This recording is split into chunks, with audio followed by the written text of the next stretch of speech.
Nagsisimula ang pelikula sa isang puting sasakyang umaandar sa isang kalsada sa isang syudad na maliwanag ang mga ilaw.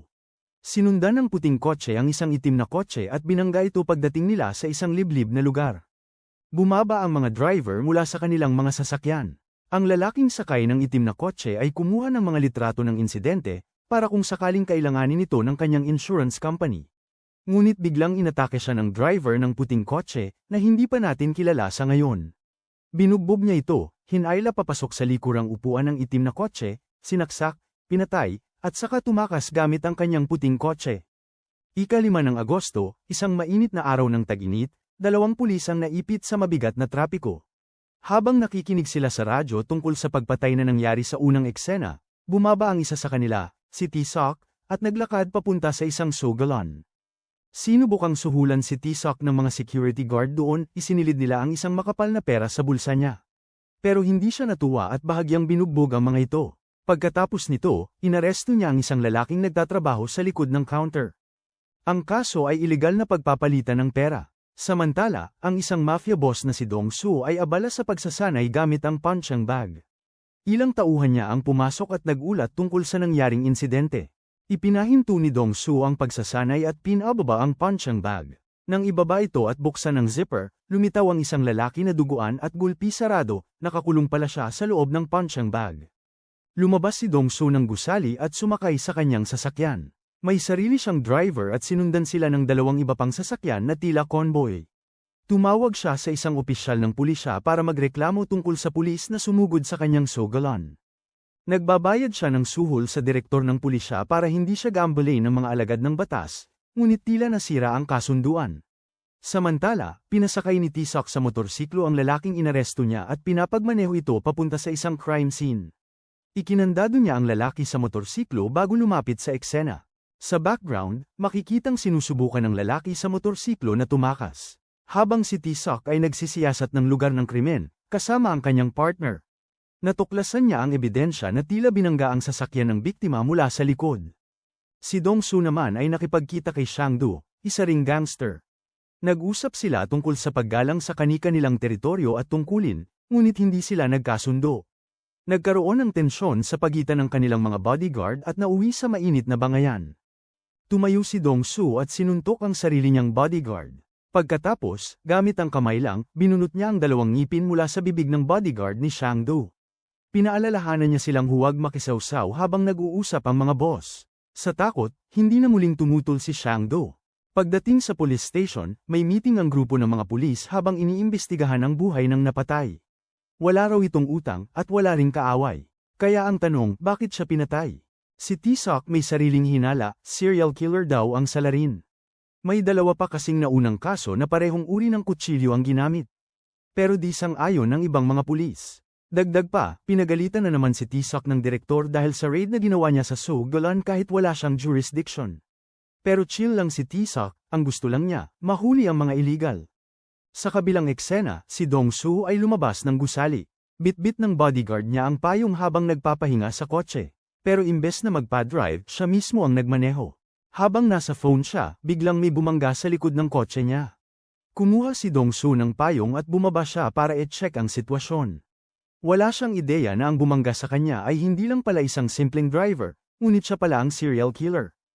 Ayaw sana ni Dong Su na tawagin pa ang insurance. Pero hindi siya pinakawalan ng killer. Bigla siya nitong inatake mula sa likuran at sinaksak ng 2 beses, ngunit hindi niya basta-bastang mapapatay si Dong Su. At dahil rin sa tibay nito, naibalibag niya sa kalsada ang killer. Sinubukan pa ng killer saksakin ulit si Dong Su pero naaga nito ang kutsilyo at nasaksak pa ang killer sa kaliwang dibdib. Pero naka-recover ang killer, at agad-agad na sumakay sa puting kotse nito at binangga si Dong Su, tinumbok niya ito at tumilapon sa kalsada ng walang malay. Sa ospital dinala si Dong Su habang ang mga tauhan niya ay galit na galit at naghahasik ng lagim sa mga kalaban na gang.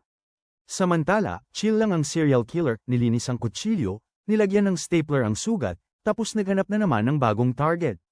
May nakita siyang matandang lalaki sa isang madilim na lugar at sinaksak niya to. Sa ospital, nagising si Dong Su at kinausap ang kanyang bodyguard. Di niya kilala ang umatake, pero sinabi niyang maghanap ng white sedan. Pumunta si Tae-Sok para kunin ang statement ni Dong Su, pero wala siyang nakuhang info. Kaya inimbestigahan niya mismo ang kotse at napansin niyang may marka ng banggaan mula sa likod. Base sa kanyang hinala, pareho ta sa mga naunang kaso. Tumuloy si Tae-sok sa opisina ng police director at sinabihan siyang tigilan na ang pagtatakip kay Dong-soo. Kailangan daw siyang imbitahan para sa proper interrogation. Isa pa, nakita na ni Dong-soo ang mukha ng killer, baka makatulong siya. Inulit ni Tae-sok, serial killer talaga to. Sino pa bang may lakas ng loob umatake sa isang mafia boss? Pero iritang-irita na ang director at pinaalis siya. Habang tumutugtog ang montage music, pinakita ang killer na bumili ng kape sa vending machine sa isang gas station. May nakita na naman siyang biktima, at ayon, pinagsasaksak ulit. Kasabay nito, nag-create naman si Dong-soo ng sketch ng mukha ng killer. May babae siyang kinakausap na gumuguhit nito, at malapit-lapit sa totoong itsura. Banili na ni Dong-soo sa bodyguard niya na hanapin ang killer gamit ang sketch. Habang nagdadrive ang killer gamit ang truck, may lalaking nagising sa cabin. Pinatay rin ito ng killer, pero nahulog ang kutsilyo sa gilid ng kalsada. Bumisita si Tae-sok kay Dong-soo para kumbinsihin siyang tumulong. Malupit daw ang killer at kailangang mahuli bago may madagdag pang mamatay. Walang pakialam si Dong-soo sa emosyonal na apela, pero kalaunan nalaman niya na naapektuhan na ang negosyo niya. Kumalat ang chismis na mahina na siya dahil inatake siya. Desidido siyang patayin ng killer para ibalik ang respeto. Nahanap na ng mga tao niya ang white sedan at ang kutsilyong gamit sa pagpatay. Inimbitahan ni Dong-soo si Tae-sok na makipagtulungan. Kung mauna si Tae-sok, pwede niyang dalhin sa hustisya ang killer, pero kung mauna si Dong-soo, papatayin niya ito.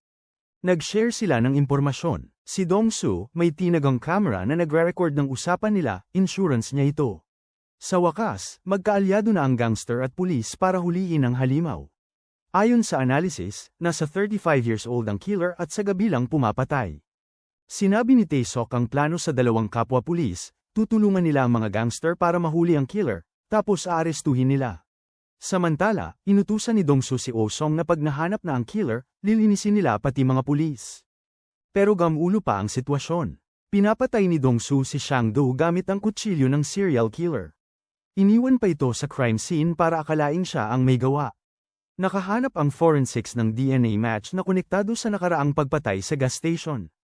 Na-figure out ni Tae-sok ang plano, si Dong-soo ang nagpapatay kay Sang-do at sinet up ang serial killer. Pumunta siya kay Dong-soo at nagkaalitan sila, pero wala rin siyang magawa. Lumabas sa balita ang pagkamatay ni Sang-do. Bumuo ng bagong task force ang pulis para sa kaso. Nanunood ng balita ang tunay na killer habang kumakain sa isang canteen. Tumatawa-tawa lang siya, sabay sabi sa sarili, hindi ako yan. May lalaking napatingin sa kanya, halatang takot. Tumayo ang killer at lumabas ng resto, binigyan pa ng tapik sa balikat yung natakot na lalaki. Sa lamay ni Sang-do, nakihalubilo ang killer sa crowd at binantayan si Dong-soo. Nilapitan niya ang bodyguard ni Sang-do at iniabot ang papel, pinatay si Sang-do gamit ang kutsilyo ko, pero hindi ako ang may gawa. Itinuro ang mukha ni Dong-soo. Nag-imbestiga ulit si Dong-soo at Tae-sok sa white sedan. Nakakita sila ng bahid ng dugo sa likod ng steering wheel, posibleng lead ito. Pero biglang may grupo ng kalalakihan na umatake sa kanila. Isang pulis at isang mafia boss laban sa mahigit 20 kalaban na mga gangster ang nagkaroon ng madugo na sagupaan. Matapos ang matinding labanan, matagumpay na natalo ng dalawa ang mga gangster dahil sa husay nila sa pakikipaglaban. Napatay din ni Tae-sok ang personal bodyguard ni Sang-do. Pagkatapos ng labanan nila Dong-soo at Tae-sok laban sa tauhan ni Sang-do, may bagong lead si Tae-sok at nahanap nila ang serial killer.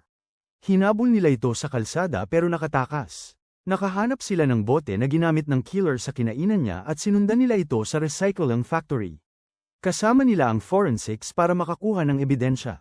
Samantala, abala si Dong-soo sa pagbuhay ng kanyang negosyo. Sa police department, isang babaeng forensic expert ang nagbigay ng bagong lead kay Tae-sok, isang fingerprint na tumugma sa nakuha sa white sedan.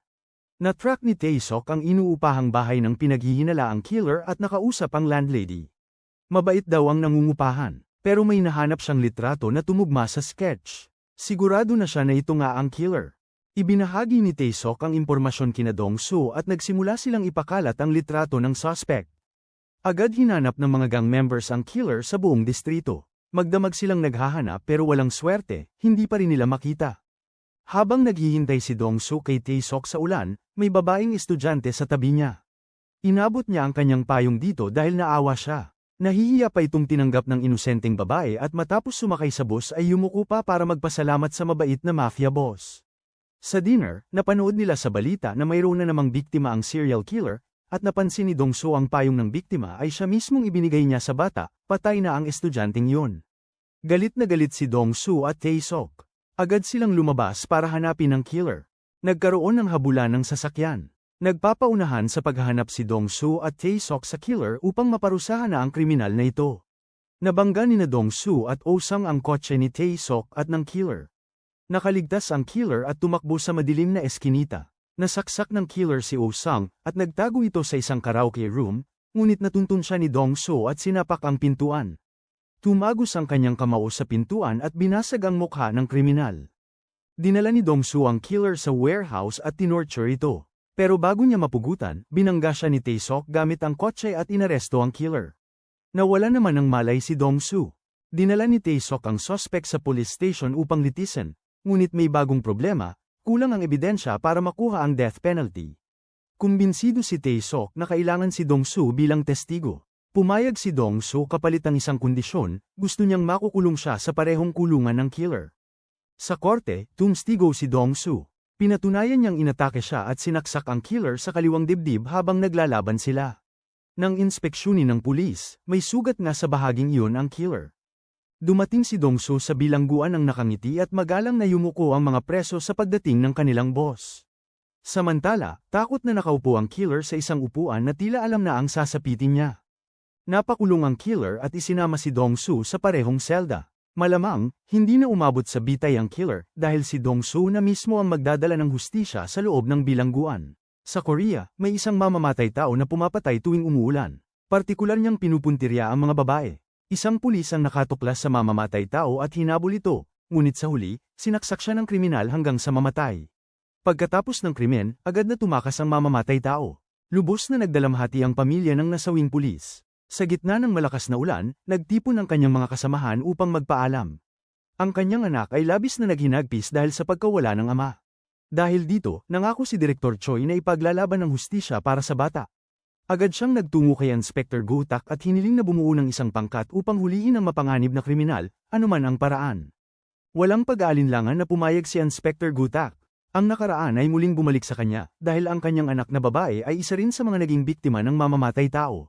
Dahil dito, labis siyang nasaktan. Kilala si Go-tak bilang isang marahas na tao, kapag may nahuli siyang kriminal, walang tigil niya itong binubugbog. Kung hindi lamang siya pinipigilan ng kanyang sekretarya, posibleng may mga namatay na sa kanyang kamay. Ang unang taong naisip ni Go-tak upang bumuo ng Bad Guy Squad, ay si Wong Chul, isang kilalang gangster na nahatulan ng 28 taon sa bilangguan. Para sa kanya, ang pakikipaglaban ay tila isang libangan. Araw-araw niyang binubugbog ang mga bantay sa kulungan, kaya naman takot na takot sa kanya ang mga batang gwardya. Ang pangalawang miyembro ay si Tae-soo, ang leader ng 3 pinakamahuhusay na mamamatay tao sa Korea. Ang pangatlo ay si Jung-moon, isang serial killer na may misteryosong pagkatao. Siya ay may intelligence quotient na 166 at nakakuha ng doctorate sa edad na 12. Nakapatay siya ng 15 tao, ngunit kailanman ay hindi siya nag-iwan ng ebidensya. Ang tanging kakaiba sa kanya ay nakakalimutan niya ang lahat matapos patayin ang kanyang mga biktima. Matapos mapili, agad na inilabas mula sa kulungan ang 3 espesyal na bilanggo. Isinuot sa kanila ang normal na kasuotan bago dinala sa isang liblib na lugar. Pinangunahan ni Sekretarya Myung sina Tae-soo at Wong Chul papunta sa isang abandonadong simbahan. Subalit, pagkalaya pa lamang ni Wong Chul ay agad itong nagwala. Nang makita ni Tae-soo ang mamamatay tao, bigla siyang sumugod at nagsimula ang laban. Sa gitna ng tensyon, dumating si Go-tak at inanunsyo na kung sino ang makahuli sa mamamatay tao ay mababawasan ng 5 taon ang sentensya. Labis itong ikinagalak ng dalawa, ngunit upang matiyak na hindi sila tatakas, nilagyan sila ng monitoring device sa kanilang mga binti. Sa mga sandaling yun, natanggap ni Myung ang balita na nakatakas si Jung-moon matapos niyang patumbahin ang 2 bantay habang nasa palikuran. Nang dumating ang pangkat sa lugar, wala na siya roon. Mahigit 2 oras na siyang nawawala, at kung hindi siya mahahanap agad, posibleng may susunod na namang biktima. Isinuot ni Wong Chul at Tae-soo ang kanilang ankle bracelets upang sundan ang bakas ni Jung-moon. Sa oras na yun, nasa tren na si Jung-moon at patungo sa kanyang dating kasintahan na si No-sun. Nahulaan ni Inspector Go-tak ang kanyang susunod na hakbang kaya agad silang nagtungo roon. Pagdating sa lugar, inutusan ni Go-tak ang pangkat na hanapin si Jung-moon sa loob ng 1 oras. Pumasok si Wong Chul at Tae-soo sa isang bar upang hanapin si No-sun.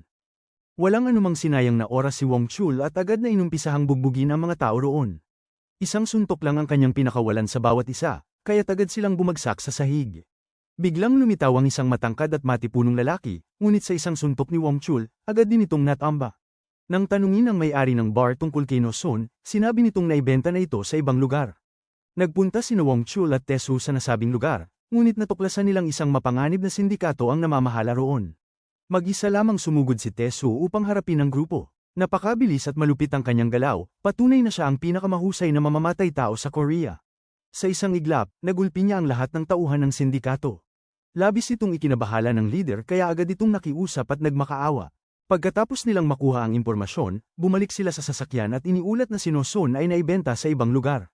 Samantala, natagpuan na ni Jungmoon ang kanyang dating kasintahan. Kakatulog pa lamang ni No Sun nang may kumatok sa kanyang pintuan. Pagbukas niya, laking gulat niya nang makita si Jungmoon. Noong panahong yun, sinintensyahan ng habambuhay na pagkakakulong si Jungmoon matapos tungstigo si No Sun laban sa kanya.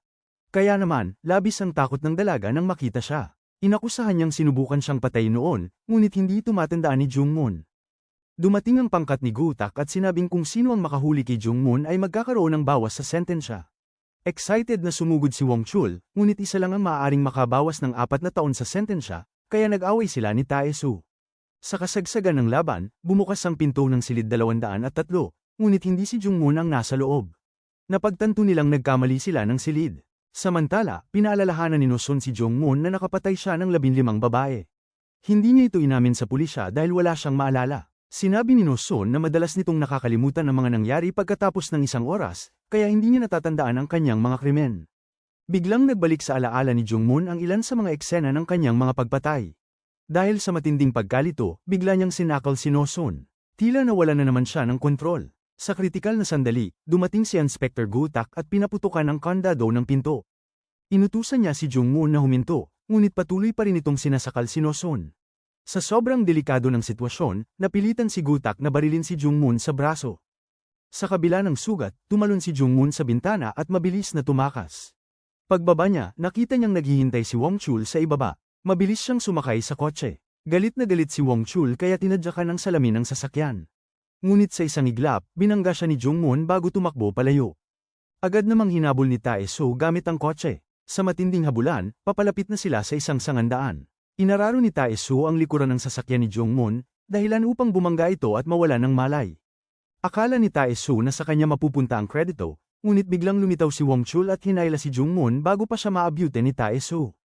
Sa kabila ng pangyayaring yon, hindi pa rin isinuko ni Inspector Gutak si Jungmoon. Alam niyang tanging ang katalinuhan nito ang makakatulong sa paglutas ng kaso. Habang kumakain ng tatlo, napagdesisyon na ni Jungmoon na bumalik at sumama sa kanila. Mula sa araw na yon, nagsanib puwersa ang tatlong pinakamapanganib na kriminal upang lutisin ang kaso, at ang una nilang target ay ang serial killer na kamakailan lang umatake. Kinabukasan, muling umulan at may panibagong pagpatay na naganap. Isa na namang babae na naglalakad mag-isa sa gabi ang naging biktima. Dumating si Gutak sa pinangyarihan ng krimen na may matinding galit sa puso. Ang babaeng ito ang ika-18 niyang biktima. Habang dinadala ni Secretary Mion ang tatlong kriminal sa crime scene, humiling si Tae-soo na bumaba ng sasakyan dahil may mahalaga siyang kailangang gawin. Pinayagan siya ni Gutak kahit malayo ito sa kanila. Pumunta si Tae-soo sa isang bahay at kumatok, ngunit ibang babae ang nagbukas ng pinto, hindi ang hinahanap niya.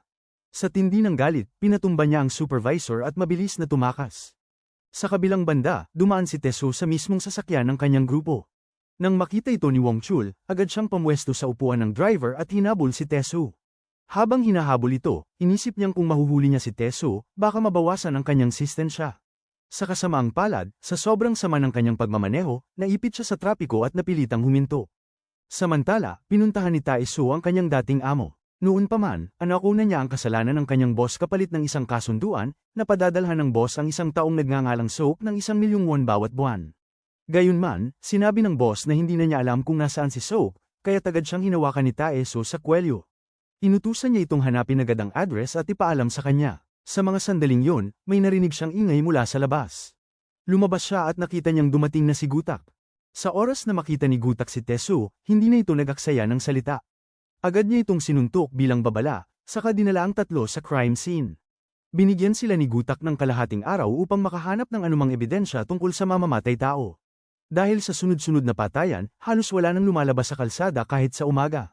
Dahil isa lang sa kanila ang mababawasan ng sentensya, nagdesisyon silang kumilos ng mag-isa at hindi magtulungan.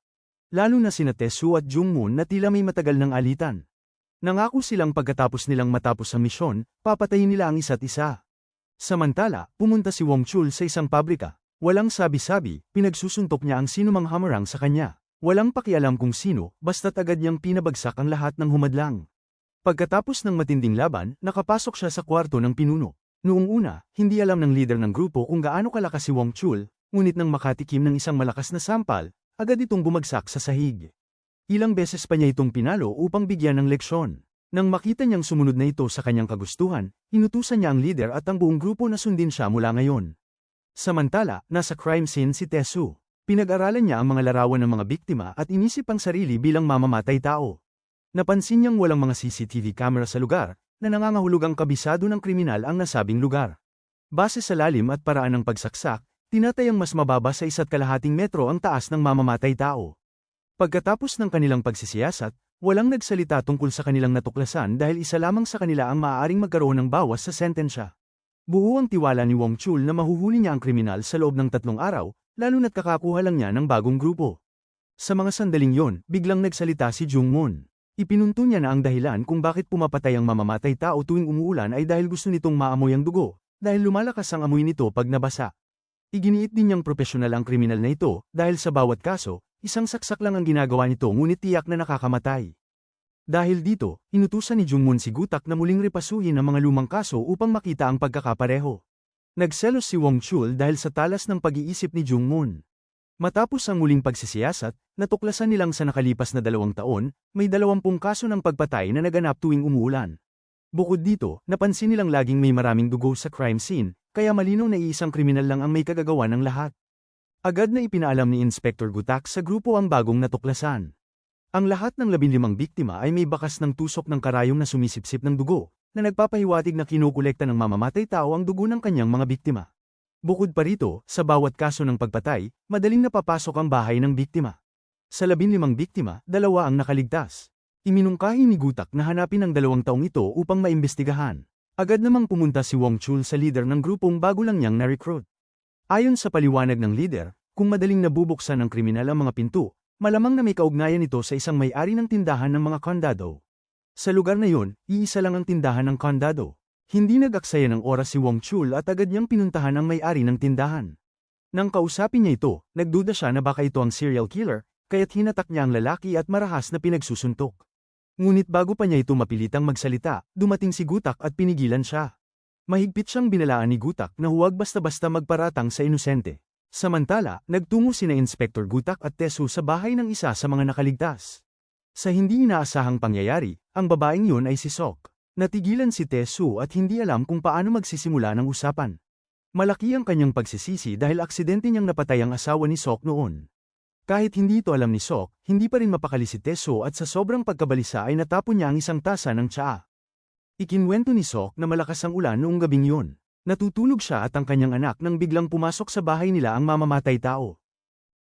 Sa kabutihang palad, nakatakbo agad ang anak palabas upang humingi ng tulong, kaya't pareho silang nakaligtas. Sa kasamaang palad, hindi nila malinaw na nakita ang mukha ng mamamatay tao. Ang pangalawang biktima naman ay nagsabi na malakas din ang ulan noong gabing yun. Pinasok ng mamamatay tao ang kanilang bahay at agad na pinatay ang kanyang nakababatang kapatid. Nanahimik siya, umaasang palalampasin siya ng kriminal, ngunit sa kanyang gulat, pinagbubugbog din siya hanggang halos mamatay. Hanggang ngayon, may malaking peklat pa rin siya sa kanyang mukha. Naalala niyang sinabi ng mamamatay tao na malapit na niyang malampasan si Do-sik. Sinabi ni Secretary Myung na si Do-sik ay nahuli matapos patayin ng 23 tao ng sunod-sunod. Posibleng iniidolo ng mamamatay tao si Do-sik at ginagaya niya ang paraan ng pagpatay nito. Kung ganoon nga, nangangahulugan nitong 3 iba pa ang kanyang papatayin, kabilang na ang 2 nakaligtas. Naghinala silang babalik ang mamamatay tao upang tapusin ang 2. Sa malas, malakas din ang ulan ngayong araw.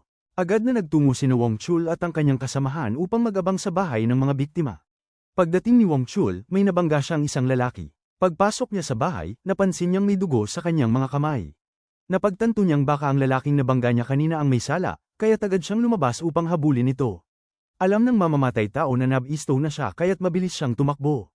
Habang hinahabol niya ito, tumawag si Wong Chul gamit ang walkie-talkie. Dumating naman ang grupo ni Gutak at agad silang naghiwa-hiwalay upang tugisin ang kriminal.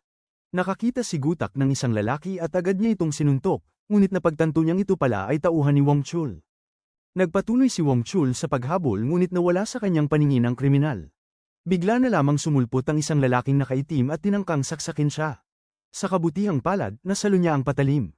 Agad siyang sinapak ng kriminal sa mata at tumakas. Sa sandaling yun, biglang lumitaw si Jung Moon, ngunit sa halip na habulin ng kriminal, pinili nitong tulungan si Wong Chul.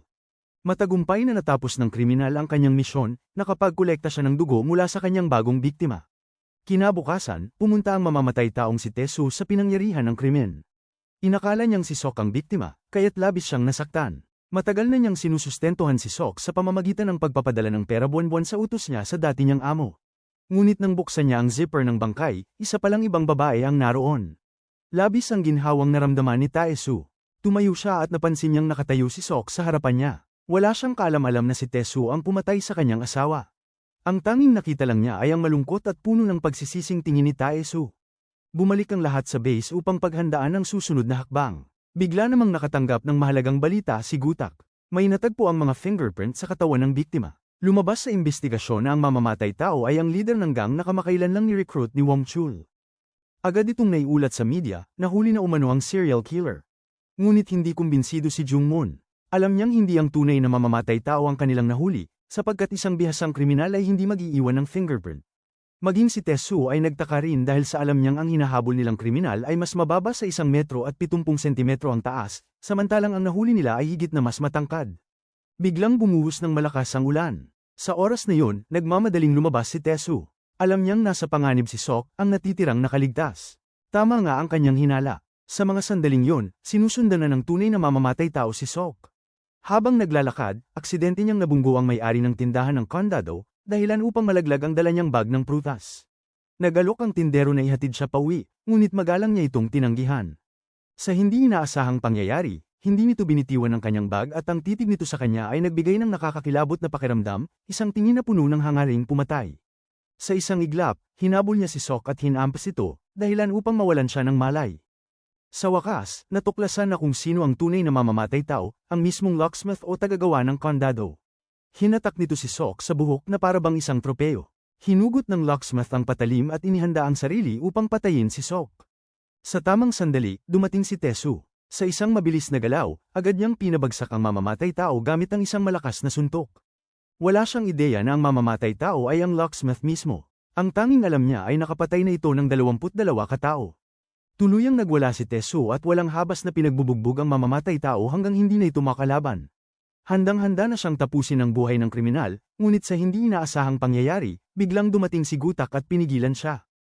Laking gulat ni Tae-soo nang malamang bahagi pala ito ng plano ni Gutak. Galit na galit siya nang matuklasang ginamit lang pala ni Gutak si Sok bilang pain. Sa sobrang galit, bigla siyang bumunot ng patalim at sinaksak ang mamamatay tao. Ngunit bago pa man niya maitulos ng tuluyan ang kutsilyo, pinaputokan ni Gutak ang kanyang kamay. Sa kabutihang palad, hindi malubha ang natamong pinsala ni Sok. Wala nang ibang pagpipilian si Gutak kundi gamitin ang ganitong paraan. Alam niyang gusto ng mamamatay tao na maging pinakakilalang kriminal sa Korea. Kaya't sinadya niyang ipakalat sa media na ang nasabing kriminal ay nahuli na, bagamat hindi pa ito ang tunay na salarin. Dahil dito, nagalit ang tunay na mamamatay tao at hindi niya matanggap na may ibang umaangkin ang kanyang kasikatan. Kaya't pinilit nitong pumatay muli upang patunayan ang sarili. Samantala, si Jung Moon ay kasalukuyang ini-interview ang mamamatay tao. Itinanong niya kung bakit 22 lamang ang vial ng dugo gayong 23 ang biktima. Sinagot ito ng mamamatay tao at sinabing may isang biktima na hindi niya pinatay. Labis ang gulat ng lahat sa revelasyong ito. Ibig sabihin, may isa pang mamamatay tao bukod sa nahuli nila. Sa mga sandaling yun, dumating ang pulisya at pansamantalang inaresto si Wong Chul at dinala sa kulungan, sa paniwalang tapos na ang kaso. Hindi ito ikinatuwa ni Gutak, ngunit wala siyang magawa. Sa kasamaang palad, ng gabing yun, isang babae ang nakakulong sa isang abandonadong bahay. Nagising siya na nakapinid ang pinto mula sa labas. Agad siyang tumawag sa pulisya at naiulat ang kanyang lokasyon. Ngunit bago pa man siya makapagpatuloy, sinipa ng mamamatay tao ang pinto at tuluyang pumasok. Kinabukasan, pinagalitan ng hepe ang lokal na pulisya. May 4 na oras na silang may impormasyon, ngunit hindi pa rin nila nailigtas ang babae. Galit na galit ang hepe, ngunit idinahilan ng pulisya na masyado ng marami ang mga kasong hinahawakan nila. Sa tindi ng galit ng hepe, pinalayas niya ang mga ito. Sa kawalan ng ibang opsyon, napilitan ng hepe na muling tawagin ang masasamang tao. Sinunod ni Gutak ang utos at agad na nagtungo sa kulungan upang imbitahan si Tesu. Walang pag-aalinlangang pumayag si Tesu kapalit ng posibleng pagpapababa ng kanyang sentensya. Pagdating naman ni Gutak kay Wong Chul, galit na galit ito. Pakiramdam niya ay ginagamit lamang siya, ngunit sa huli, pumayag pa rin siya dahil umaasa siyang makakamit ang mas maikling sentensya. Tanging si Jungmoon lamang ang nanatiling kalmado at agad na pumayag ng walang pag-aalinlangan. Muling nagtipon ng grupo, dinala sila ni Miyang sa lugar kung saan natagpuan ang bakas ng mamamatay tao. Dito dumaan ang biktima bago ito nawalan ng malay at tuluyang tinangay. Sa tabi ng lugar na ito, natagpuan nila ang bahay ng mamamatay tao.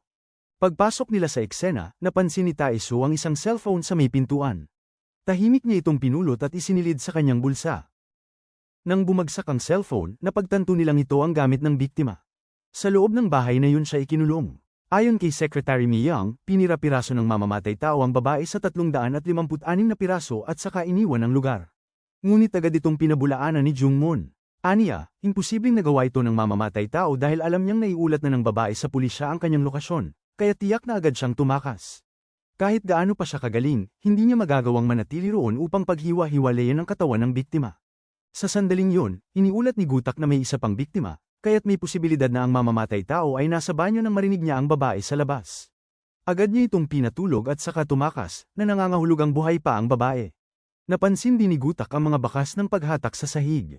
Binuksan niya ang isang malaking refrigerator at natuklasan nilang may isa pang nakatagong refrigerator sa loob. Laking gulat ng lahat sa kanilang nakita, ang lugar na yun ay pugad ng bentahan ng mga lamang loob.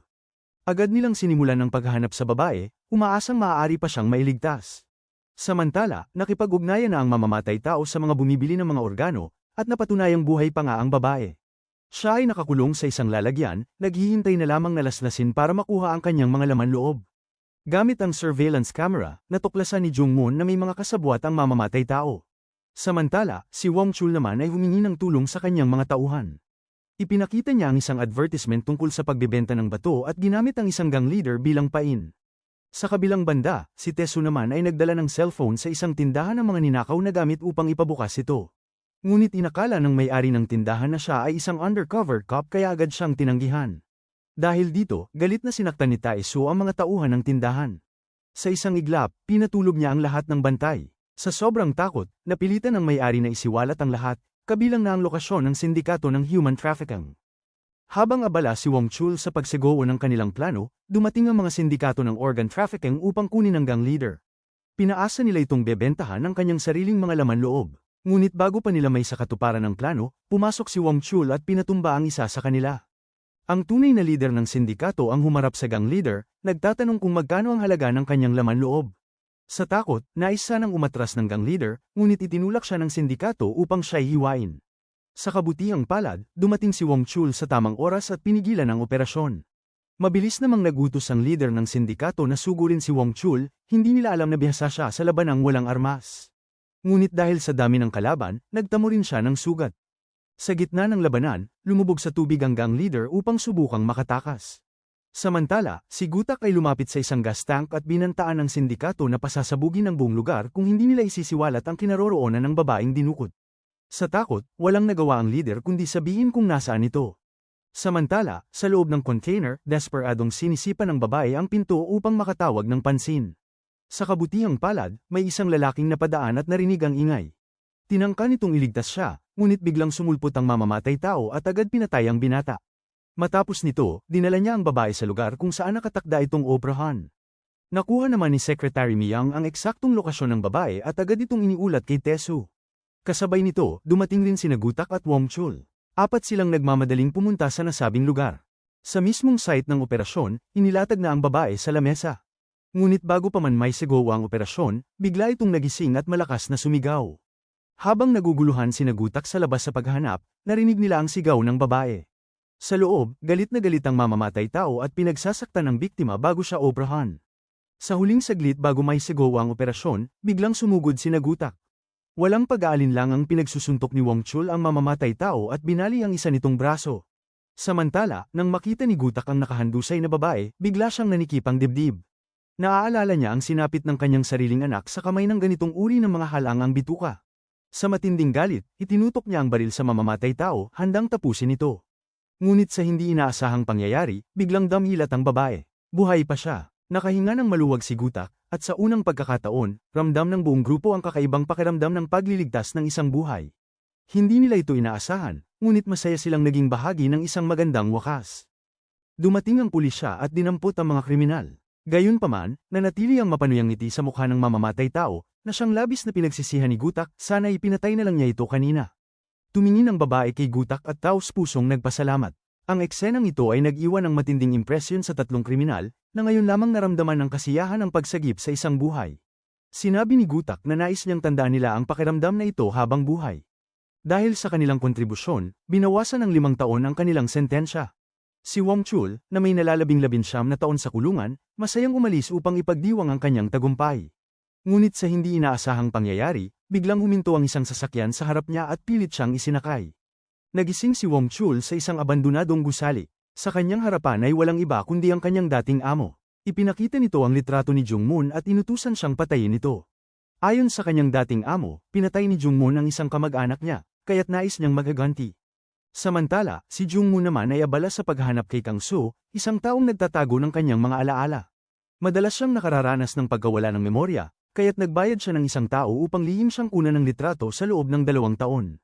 Ngunit matapos siyang makulong, nawala si Kang Soo. Ngayon, kailangan niyang hanapin ito upang maibalik ang kanyang alaala.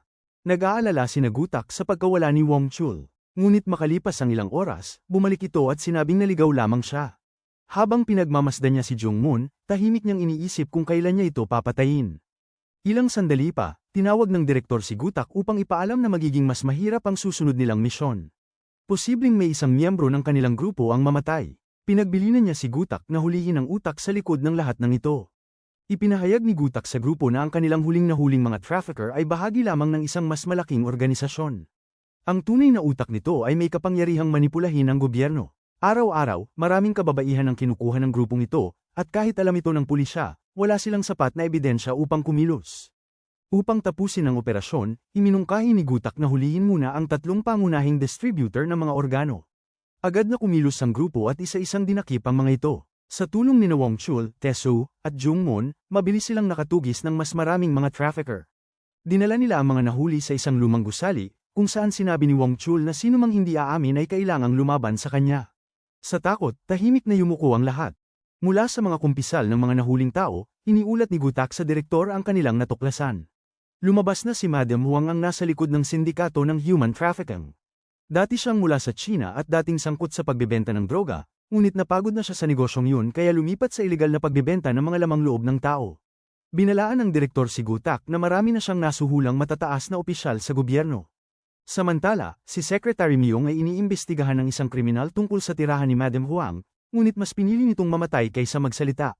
Dahil dito, lumabas si Myung at pinapasok si Tae-soo. Hindi na ito nag-aksaya ng oras at agad sinaksak ang kriminal sa isang kamay. Nang makita niyang nanatiling matigas ang loob nito, agad niya rin itong sinaksak sa kabilang kamay. Dahil sa matinding sakit, hindi na kinaya ng kriminal at sa takot kay Tae-soo, inamin nito ang kinaroroonan ni Madam Huang. Agad na naghanda ang buong grupo upang puntahan ang lugar. Ipinaliwanag ni Gutak na isang malaking gusali ang kanilang papasukin na may humigit kumulang 500 tauhan. Lahat ng transaksyon ng sindikato ay ginagawa rito. Dahil sa matinding panganib ng misyon, iminungkahi ni Gutak na kung sino man ang sasali ay babawasan ng 10 taon ang kanilang sentensya. Samantala, si Madam Huang, isang babae na may peklat sa mukha at kilalang walang awa, ay kakahuli lamang ng isang bata dahil may utang sa kanya ang ama nito. Nagkataon pang ang halaga ng utang ay katumbas ng presyo ng mga mata ng ama ng bata. Walang awang hinuli ni Madam Huang ang lalaki at ipinasok ito sa pugon upang kunin ang kanyang mga mata. Sa kabilang banda, dumating na ang grupo sa gusali. Pinangunahan ni Gutak ang 3 kasamahan at dumiretso sa mga gwardya, ipinakita ang kanyang police badge, at sinabing nais niyang makaharap si Madam Huang upang pag-usapan ng pera. Pinapasok sila ng mga gwardya, ngunit kinailangang iwanan nila ang kanilang mga cellphone. Sa loob naman, natanggap na ni Madam Huang ang balita tungkol sa kanilang pagdating. Lumabas na may tauhan siyang nakapasok mismo sa himpilan ng pulisya. Alam niyang hindi makakalabas ng buhay ang 4 na kalaban niya ngayong gabi. Samantala, inihatid si Gutak sa isang elevator patungo kay Madam Huang. Kasama niya sa loob ang isang lalaki. Dama niya ang panganib kaya agad siyang naghanda ng kanyang baril upang ipagtanggol ang sarili. Sa labas ng elevator, ang 3 kasamahan niya ay sapilitang dinadala upang patayin. Ngunit si Jungmoon, na matalas ang pag-iisip, ay agad napansin ang kakaiba. Napagtanto niyang natunugan na ng kalaban ang kanilang plano. Sa mismong sandaling yon, nagsimula ng makipaglaban si Gutak sa lalaking nasa elevator. Sa labas, biglang humugat ng mga patalim ang mga gwardya at sinalakay ang tatlo. Mabilis at matindi ang labanan, ngunit nanaig ang grupo dahil sa husay ni Wang Chul sa pakikipaglaban. Sa gitna ng kaguluhan, inutusan ni Taesu si Secretary Myung na tumawag agad sa punong opisyal upang humingi ng suporta. Ngunit bago pa niya ito magawa, bigla siyang hinampas sa ulo ng pulis na nasa tabi niya. Lumabas na kasabwat din ito ni Madam Huang. Sa loob ng kanyang opisina, nakangising pinapanood ni Madam Huang ang laban sa pamamagitan ng mga CCTV camera. Sigurado siyang hindi makakaligtas ang grupo ni Gutak. Ngunit biglang bumukas ang elevator. Bumagsak sa sahig ang lalaking nakalaban ni Gutak, halos wala ng buhay. Alam ni Gutak na pinapanood siya ni Madam Huang kaya agad niyang itinutok ang baril sa kamera at binaril ito ng direkta. Sa galit, napasigaw si Madam Huang. Sa oras na ito, nakarating na sa basement ang Special Task Force. Iniutos ng kanilang leader na palitan ang kanilang mga baril ng patalim upang hindi agad mapansin. Ngunit lumabas na kasabwat din sila ni Madam Huang. Tumawag si Madam Huang at inalok ang team leader ng 1 toneladang ginto kapalit ng buhay ng 4 na miyembro ng grupo ni Gutak. Labis na natuwa ang team leader sa narinig. Kasabay nito, inutusan ni Madam Huang ang lahat ng 500 tauhan niya sa pamamagitan ng loudspeaker, sino mang makapatay ng isa sa grupo ni Gutak ay makakatanggap ng 5 kilo na ginto. Dahil sa laki ng gantimpala, nagsimulang kumuha ng kanilang mga armas ang mga tauhan ni Madam Huang at agad nagsimulang maghanap sa buong gusali. Kasabay nito, pinaputol niya ang kuryente at isinara ang lahat ng labasan. Samantala, natuklasan ni Taesu na nakakandado ang lahat ng bintana. Habang daang mga asasin ang naghahanap sa loob ng gusali, biglang inambush si Wang Chul. Gumamit ng mga pamalo ang mga kalaban at walang awang pinagpapalo siya. Sa isang kritikal na sandali, ginamit ni Jungmoon ang isang piraso ng picture upang saktan ang mga umaatake at hinatak si Wang Chul palayo bago pa mahuli ang lahat. Ito na ang pangalawang beses na iniligtas ni Jungmoon si Wang Chul. Patuloy ang matinding laban, ngunit dahil sa pagsagip ni Jungmoon, siya naman ang nagtamo ng matinding sugat. Walang ibang magawa, kaya tinulungan ni Wang Chul ang sugatang si Jungmoon upang makatakas. Sa kasamaang palad, napadpad sila sa isang silid na puno ng mga bangkay. Gulat na gulat sila sa nakita, hindi nila matiyak kung ilang tao ang pinapatay araw-araw sa lugar na iyon. Ngunit wala na silang mapupuntahan, kaya napilitan silang magtago doon pansamantala. Habang nagpapahinga, tinanong ni Wang Chul si Jungmoon kung bakit niya muli siyang tinulungan, lalo na't dati na siyang sumuko sa pagkakataong makabawas ng sentensya para lang mailigtas siya. Sinagot siya ni Jungmoon, hindi niya kailangan ng bawas sa sentensya, ang nais niya ay makilala ang sarili niya ng mas mabuti. Mula noon, lagi niyang iniisip kung siya ba talaga ang may kagagawan sa pagpatay sa 15 biktima. Lumabas si Wang Chul upang tingnan ang paligid, ngunit agad niyang narinig ang mga yapak ng mga paparating na tao kaya mabilis siyang umatras. Lumabas na ang Special Task Force na kasabwat ni Madam Huang. Nang makita nila ang mga bakas ng dugo, agad nilang sinundan ito papunta sa silid ng mga bangkay. Sa loob, napansin ni Wang Chul na naghanda ng kanilang mga patalim ang mga kalaban, nauunawaan niyang sila ay mga traidor. Ngunit biglang naalala ni Wang Chul ang utos ng kanyang dating amo, patayin si Jungmoon, dahil si Jungmoon umano ang pumatay sa anak nito. Kung hindi niya ito gagawin, siya mismo ang mamamatay. Naisip niyang ito na ang pinakamagandang pagkakataon, at kung hahayaan niya lamang, siguradong mamamatay si Jungmoon. Pumasok ang Special Task Force at natagpuan si Jungmoon sa loob. Alam ni Jungmoon na sila ay mga traidor. Kahit sugatan siya, hindi siya sumuko. Ngunit dahil mahina na siya, hindi na siya nakalaban. Naupo siya sa sahig, naghihintay sa kanyang kamatayan. Sa hindi inaasahang pagkakataon, biglang sumugod si Wang Chul. Sinabihan niya ang Special Task Force na tingnan ang silid na puno ng bangkay, paano nila magagawang maglingkod sa ganitong klaseng kasamaan. Ngunit bago pa siya matapos sa pagsasalita, sinugod siya ng mga traidor. Gamit ang kanyang lakas, mabilis niyang pinabagsak ang mga ito. Nang makita ng kanilang leader na hindi sila mananalo, agad nitong kinuha ang kanyang baril at binaril si Wang Chul. Sa kabutihang palad, dumating si Taesu at mabilis na inagaw ang baril ng leader, na iligtas si Wang Chul, at pinagsama nilang tinalo ang lahat ng traidor. Tinulungan ni Wang Chul si Jungmoon makatayo nang dumating si Gutak. Ipinakita ni Gutak ang mapa ng gusali, may isang elevator na maaaring gamitin upang makatakas. Ngunit upang mapagana ito, kailangang may bumaba sa basement upang i-reset ang kuryente. Ang mahirap na trabahong ito ay iniatang kay Taesu. Matagal na siyang hindi nakapatay, ngunit ngayon, nagkaroon siya ng pagkakataon. Kinuha niya ang kanyang patalim at walang sinumang nakaligtas sa kanyang dinaraanan. Sa loob ng maikling panahon, narating niya ang control room at naibalik ang kuryente. Nagmamadaling sumakay sa elevator ang tatlong kasamahan at dumiretso sa itaas. Pagbukas ng elevator, nandoon mismo si Madam Huang, ngunit hindi siya natakot. Maya-maya lang ay mabilis nang dumarating ang 500 tauhan niya upang salakayin sila. Samantala, nagkamalay si Secretary Myung at natagpuan ang sarili sa isang masukal na lugar. Abala ang traidor na pulis sa paghuhukay ng kanyang libingan. Sinamantala ni Myung ang pagkakataon at pinutol ang kanyang tali. Nang matapos maghukay ang pulis, lumingon ito ngunit wala na si Myung. Biglang lumitaw si Myung at mabilis na hinampas ito sa ulo hanggang mawala ng malay. Agad niyang tinawagan ang kanyang punong opisyal upang humingi ng saklolo. Samantala, patuloy ang paghanap ng 500 tauhan ni Madam Huang. Sina Gutak at ang dalawa niyang kasamahan ay binihag si Madam Huang at ipinasok ito sa elevator. Ginamit nila siya bilang panangga laban sa kanyang mga tauhan. Ipinagbanta ni Gutak na babarilin siya kung hindi ibababa ng mga ito ang kanilang mga armas. Ngunit sa halip na sumuko, biglang inanunsyo ni Madam Huang na sinumang makakapatay kay Gutak at sa kanyang grupo ay maaaring pumalit bilang pinuno ng sindikato. Nagulat ang lahat, sa narinig nilang gantimpala, walang pag-aalinlangan silang sumugod upang patayin ang grupo ni Gutak. Sa isang iglap, nagsimula ang isang matinding laban, 4 laban sa mahigit 500 katao. Lalo pang napasama ang kanilang sitwasyon dahil sa matinding sugat ni Jungmoon. Wala silang ibang paraan upang makatakas, kaya't buong lakas nilang nilabanan ang mga kalaban. Dahil sa dami ng kaaway, mabilis silang nasugatan. Unti-unti silang nawawalan ng kontrol sa labanan at napapalibutan na sila. Sa kabutihang palad, dumating ang mga pulis sa tamang oras. Kasama mismo ang punong opisyal, at sa utos niya, binasag ng mga pulis ang salamin at pumasok sa gusali, mabilis na binaril at ginapos ang mga kalaban. Mahigpit na iniutos ng direktor na sinumang gagalaw ay babarilin agad. Sinamantala ito ni Wong Chul at binigyan ng huling suntok ang isang kalaban. Dahil sa kanilang kontribusyon, hindi lamang nakaligtas ang grupo ni Gutak, binawasan pa ng 10 taon ang kanilang sentensya. Samantala, bagaman naaresto si Madam Huang, nanatili siyang kalmado dahil naniniwala siyang mabibili niya ang hustisya gamit ang pera. Sa galit, biglang sinuntok siya ni Myung. Ngunit sa di kalayuan, isang tao ang palihim na nagmamanman. Ipinasa nito ang impormasyon na buhay pa si Jungmoon. Sa hindi inaasahang pagkakataon, isang malagim na krimen ang naganap sa parke. Isang lalaki ang naglabas ng baril, kinasa ito, at walang habas na pinaputukan ng isang tao, at sinundan pa ng marami. Agad dumating ang grupo ni Gutak sa pinangyarihan ng krimen.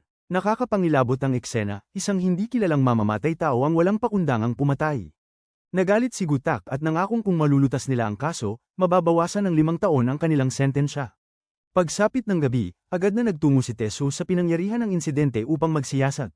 May 6 na basyo ng bala sa lugar, 6 na putok ang pinakawalan, at 6 na tao ang agad na namatay. Napag-alaman niyang isang profesional na sniper ang bumaril. Kaagad na pinuntahan ni Taesu ang kanyang nakababatang kapatid.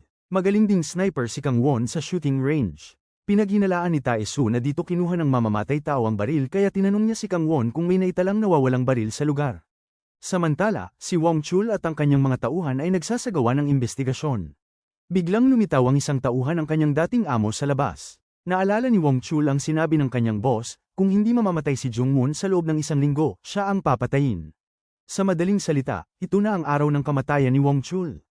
Sa kabilang banda, natuklasan ni Jungmoon, na likas na matalino, ang isang mahalagang bakas. Napagtanto niyang ang huling 2 biktima ng 2 magkahiwalay na kaso ay parehong nagtatrabaho sa iisang kumpanya. Bukod pa rito, parehong mga pinuno ng departamento ang dalawa, at bago sila pinatay, unang binaril ng mamamatay tao ang kanilang mga asawa. Malinaw na may matinding galit ang salarin laban sa 2 pinuno ng departamento. Habang nangyayari ito, nasa bahay si Myung at pinapanood ang mga surveillance camera. Napansin niyang may isang taxi na lumitaw sa parehong mga crime scene. Posibleng ito ang sasakyan ng mamamatay tao kaya agad niya itong iniulat kay Wong Chul. Agad na sinundan ni Wong Chul at ng kanyang mga tauhan ang naturang taxi. Pagdating sa isang pulang ilaw, sinira ni Wong Chul ang side mirror ng sasakyan dahil inakala niyang nahanap na niya ang salarin. Ngunit sa hindi inaasahang pangyayari, biglang umalingaw-ngaw ang mga putok ng baril. Sa mismong harapan ni Wong Chul, walang habas na nagpaputok ng baril ang tunay na mamamatay tao. Nagdulot ito ng kaguluhan sa gitna ng mataong lansangan. Sa pagitan ng mga putok, nagsalita ang mamamatay tao na tila may matinding hinanakit sa kanyang biktima. Tumitig ito kay Wong Chul ngunit naubusan na ng bala ang kanyang baril kaya kinailangan niyang tumakas. Sa halip na habulin ang salarin, pinili ni Wong Chul na sagipin ang mga sugatan.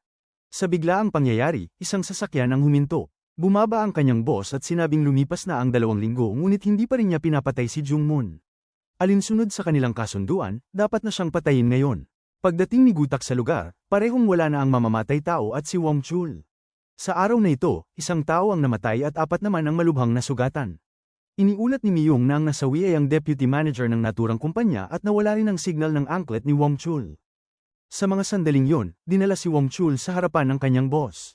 Pinayagan siyang sabihin ang kanyang huling salita bago patayin. Ipinaliwanag ni Wong Chul na iniimbestigahan niya ang isang serye ng mga pagpatay. Kung mamamatay siya ngayon, hindi nila mahuhuli ang tunay na mamamatay tao. Nakita mismo ng boss kung paano siya nagbago. Nakiusap si Wong Chul na hayaan siyang mahuli muna ang salarin bago siya patayin. Samantala, natanggap ni Taesu ang impormasyon mula sa kanyang nakababatang kapatid. Ayon dito, isang hunting rifle ang ninakaw sa isang shooting range kalahating buwan na ang nakalipas. Bago umalis, nagbabala si Kang Won sa kanyang kuya. Kamakailan lamang ay binali ng kanilang nakatatandang kapatid ang isa sa kanyang mga paa. Binalaan niya si Taesu na mag-ingat dahil kung hindi, siya ang susunod na papatayin. Sa mga sumunod na sandali, nakatanggap si Taesu ng tawag mula kay Wong Chul. Sinabi nitong may binanggit ang mamamatay tao sa pinangyarihan, tila may matinding hinanakit siya sa kanyang mga biktima. Mahigpit na hiniling ni Wong Chul kay Taesu na mahuli ang salarin. Pagkatapos nito, agad niyang ibinaba ang telepono. Bago pa makapag-ulat si Taesu, hinarang siya ng ilang hindi kilalang lalaki. Nagpunta sila upang bayaran siya upang patayin si Jungmoon. Tumanggi si Taesu na ipagkanulo ang kanyang mga kasama kapalit ng pera kaya agad niyang inatake ang mga ito. Sa isang iglap, napabagsak niya silang lahat. Tinanong ni Taesu kung sino ang nag-utos sa kanila, ngunit bago pa siya makapagtanong ng maayos, dumating ang pulisya. Dinala si Taesu sa istasyon ng pulisya dahil sa pag-aaway. Doon, ibinigay niya kay Gutak ang address ng isang shooting range kung saan nawala ang kanyang hunting rifle. Ngayon, tanging si Jungmoon na pinakamatalino sa grupo ang kanilang inaasahan. Ayon sa may-ari ng shooting range, dati ay may 2 tao na regular na pumupunta upang magsanay. Ngunit nang mawala ang kanilang rifle, hindi na sila bumalik. Kaagad na naghiwalay ng landas sina Gutak at Jungmoon upang hanapin ang 2 ito. Pinilit ni Jungmoon ang pagbukas ng pinto at agad na nahuli ang isa sa kanila. Sa kabilang banda, natagpuan naman ni Gutak ang isa pang lalaki ngunit wala na ito roon. Sa mesa, may natagpuan siyang maraming bala at isang larawan ng pamilya ng lalaki. Agad siyang bumalik upang interogahin ang isa pang mamamatay tao.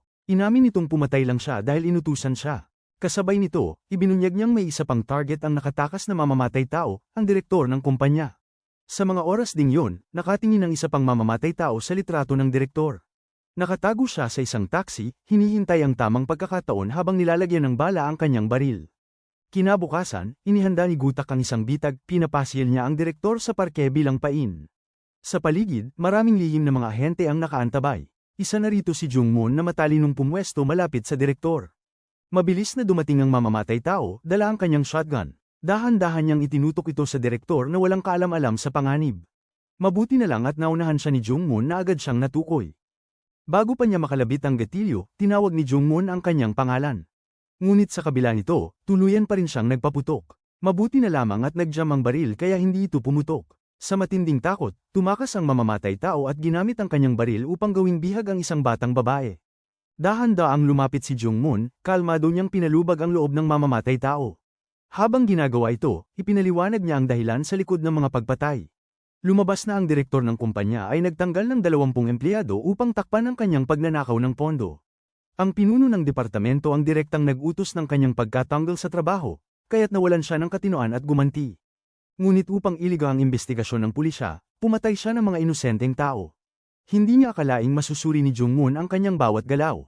Mabilis na lumapit si Jungmoon at tinuligsa ang kanyang kalupitan. Hinawakan niya mismo ang baril at hinamon ito, kung gusto niyang pumatay, siya na lang ang patayin. Ngunit sa halip na barilin siya, natakot ang mamamatay tao. Sa pagkakataong yon, sinunggaban ni Jungmoon ang baril at tuluyang napasuko ito. Itinutok ni Jungmoon ang baril sa mukha ng mamamatay tao at handa na sanang kalabitin ang gatilyo. Ngunit bago pa siya makaputok, dumating si Gutak upang pigilan siya. Dahil dito, nakaligtas ang mamamatay tao kay Jungmoon. Sa sandaling yon, dumating si Jae-won, isang binatilyo na uhaw sa kapangyarihan. Siya ang ipinadala upang pangasiwaan ang mga kilos ng Rogue Squad.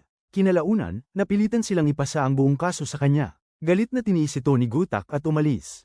Samantala, dinala ng mga tauhan ng pinuno ng gang si Wong Chul sa isang sasakyan upang ibaon siya ng buhay.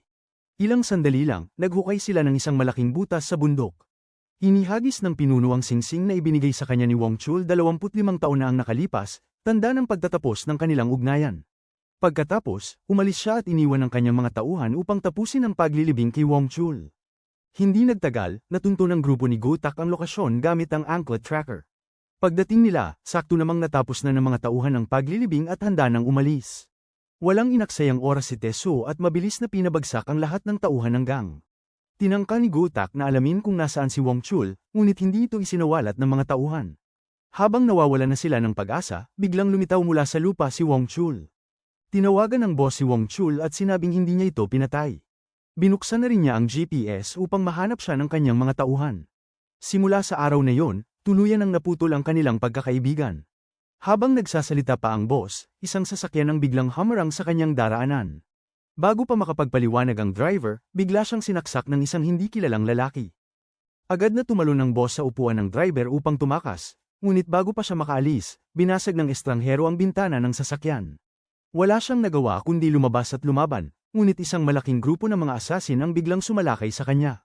Paulit-ulit siyang tinawagan ni Wang Chul, ngunit hindi ito sumasagot. Patuloy na nakipaglaban ng boss, ngunit unti-unti siyang nasaktan ng mga asasin. Nang tuluyan siyang mapangibabawan, doon niya lamang napagtanto na pinagtaksilan siya ng kanyang sariling mga tauhan. Isang lalaki ang lumapit at hinampas siya ng baril, dahilan upang mawalan siya ng malay.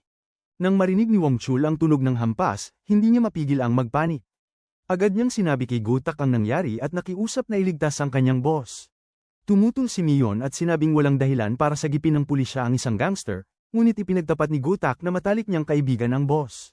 Kaya naman, gumamit siya ng dahilan na maaaring magkaroon ng malawakang gulo sa gang kung mawawala ang kanilang pinuno, upang kumbinsihin ang grupo na tumulong. Samantala, nagising ang boss sa loob ng trunk ng kotse. Napagtanto ni Gotak na maaaring may hidwaan sa loob ng gang. May 10 pinuno ang boss, bawat isa ay may hawak na isang probinsya. Isa sa kanila ang traidor. Sa isang pulong ng gang, maingat na pinagmasdan ni Wang Chul ang 10 pinuno. Inihayag niya na hindi makakadalo ang boss at may ipapasalamang na utos, simula ngayon, tataas ng 30% ang buwanang kontribusyon ng bawat isa. Matapos niyang sabihin ito, sinuri niya ang kanilang mga reaksyon. Siyam sa kanila ang agad na nagpahayag ng pagkainis, ngunit isa lamang ang nanatiling tahimik, si Mujin, na may sugat sa mukha. Dito napagtanto ni Wang Chul na siya ang traidor. Nang umalis si Mujin, agad siyang sinundan ng grupo ni Gotak. Tama ang kanilang hinala, nakakulong ang boss sa trunk ng sasakyan ni Mujin. Mabilis na tinawagan ni Mujin ang kanyang mga tauhan upang dalhin ang boss sa daungan at patayin ito. Narinig ito ng grupo ni Gotak, kaya't nagdesisyon silang maghati. Si Wang Chul, Teso, at Jungmoon ay nagtungo sa daungan upang iligtas ang boss, habang si Gotak ay naiwan upang harapin si Mujin. Pagdating sa base ni Mujin, agad na binaril ni Gotak ang isa sa mga tauhan nito at pinilit si Mujin na makipagkita sa kanya. Samantala, pagdating ni Wang Chul sa daungan, bumunot sila ng mga sandata at sabay-sabay na lumusob. Ngunit sa kanilang pagpasok, wala silang nadatnan. Kaagad na tinawagan ni Wang Chul si Gotak upang ipaalam ito, ngunit bago pa siya makapagsalita, biglang lumitaw ang grupo ng mga traidor. Pinamumunuan ito ng isa pang mataas na opisyal sa gang na may balak patayin hindi lang ang boss, kundi pati na rin si Mujin, upang kunin ang kapangyarihan. Hindi na nag-aksaya ng oras si Wang Chul at agad na sumabak sa laban. 3 tao laban sa mahigit 100 tauhan, muli silang lumaban sa imposible. Ngunit dahil sa kanilang husay sa pakikipaglaban, hindi naging mahirap para sa kanila ang pagpapatamba sa mga kalaban. Samantala, hindi sinasadyang hindi nasagot ni Taeso ang isang mahalagang tawag. Ang boss pala ang tumatawag sa kanya. Nang walang sagot, ibinigay ng boss ang baril sa nakababatang kapatid ni Teso, at sabay silang nagtungo upang pumatay. Sa kabilang banda, patuloy ang bakbakan ni Wang Chul. Ganap na nilang natalo ang mga traidor. Tinawagan ni Wang Chul ang leader ng mga traidor at pinilit itong palayain ang boss. Ngunit batid ng traidor na mamamatay siya kapag pinalaya niya ang boss, kaya nagpasya siyang patayin ito at tumakas palabas ng bansa. Sa loob ng trunk, napansin ng boss ang isang cellphone. Agad siyang tumawag sa pulisya. Natunto ni Miyang ang lokasyon ng sasakyan at ibinigay ito kay Wang Chul, kaya't dali-dali siyang nagmaneho upang habulin ito. Isang itim na kotse na walang plaka ang kanilang hinahabol. Sinabihan ni Gotak ang boss na subukang buksan ang trunk upang makilala nila ang sasakyan, ngunit hindi ito magawa ng boss. Dito naisip ni Jungmoon na ipatanggal sa boss ang likurang ilaw ng sasakyan. Nagtagumpay ang boss sa pagbaklas ng ilaw, kaya agad itong natukoy ni Wang Chul. Ngunit isang dumaan na estranghero ang nagulat sa mga traidor tungkol sa bumagsak na ilaw. Dahil dito, natuklasan nilang may sumusunod sa kanila at biglang nagpalit ng ruta. Nagdulot ito ng matinding trapiko dahil sa biglaang preno ng maraming sasakyan. Mabilis na nagdesisyon si Jungmoon, nagnakaw siya ng motorsiklo at hinabol ang sasakyan ng mga traidor. Ginamit niya ang isang bakal na pamalo at binasag ang bintana ng sasakyan, dahilan upang mawalan ng kontrol ang driver at mapilitan silang huminto. Nawala ng malay ang lahat ng traidor matapos bumangga ang kanilang mga ulo dahil sa biglaang preno. Binuksan ni Jungmoon ang trunk at tinulungan ng boss. Ngunit hindi niya inaasahan na ang taong kanyang sinagip ay siya ring may balak pumatay sa kanya. Hawak ang isang kutsilyo, tahimik na lumapit ang boss sa likuran ni Jungmoon. Sa huli, inutusan ng misteryosong tao ang pinuno na patayin si Jungmoon. Bigla niyang sinaksak si Jungmoon sa kamay at sinabing magiging maayos ang lahat kapag namatay ito. Agad namang gumamit si Jungmoon ng pamalo upang ipagtanggol ang sarili. Ngunit bago pa sila maglaban, dumating si Wong Chul upang pigilan sila. Mahigpit niyang hinawakan ng kutsilyo at nakiusap sa pinuno na huwag patayin si Jungmoon. Sa simula, galit pa rin ang pinuno, ngunit nang makita ang katapatan ni Wong Chul, binitiwan din niya ang kutsilyo. Nagpasalamat siya kay Gutak bago umalis. Makalipas ang ilang sandali, nagtipon ang grupo sa isang bahay. Tinanong ni Jungmoon si Wong Chul kung sino ang misteryosong taong nag-utos sa pinuno na patayin siya, ngunit hindi nito alam ni Wong Chul. Matapos ang pangyayaring yon, bumalik ang grupo sa bilangguan. Samantala, naguguluhan pa rin si Tae-soo at hindi maunawaan kung sino ang nasa likod ng tangkang pagpatay kay Jungmoon.